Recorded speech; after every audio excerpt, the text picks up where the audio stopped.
સુરતમાં ડુમ્મસ રોડ ખાતે આવેલા કેસરિયા એસી ડોમમાં પોલીસ પરિવાર માટે પ્રી નવરાત્રીનું આયોજન કરવામાં આવ્યું હતું, જેમાં ગુજરાતી સિંગર ઐશ્વર્યા મજમુદારે પોલીસ પરિવાર સહિતના ખેલૈયાને ગરબાના તાલે ઝુમાવ્યા હતા. સુરત પોલીસ કમિશનરે પત્ની સાથે ગરબા કર્યા હતા, જ્યારે મહિલા ડીસીપી સહિતના પણ ગરબે ઘૂમ્યા હતા. આ સાથે જ મહિલાઓની સુરક્ષા માટે ટ્રેડિશનલ ડ્રેસમાં સી ટીમ પણ હાજર રહી હતી.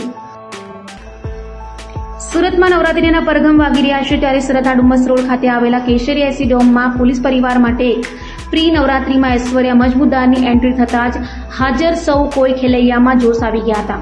પોલીસ પરિવાર માટે યોજાયેલી આ પ્રી નવરાત્રીમાં મોટી સંખ્યામાં police constable, PI, ACP, DCP, JCP અને પોલીસ કમિશનર પણ પરિવાર સાથે હાજર રહ્યા હતા અને ગરબા પણ કર્યા હતા.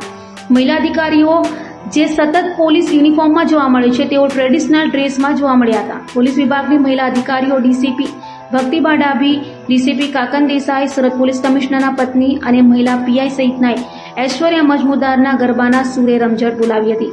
આ સાથે મહિલાઓની સુરક્ષા માટે ટ્રેડિશનલ ડ્રેસમાં સી ટીમ પણ હાજર રહી હતી. આ સાથે કેટલાક કથિત ટપોરીઓને પકડી સુરક્ષાના પાઠ પણ ભણાવ્યા હતા.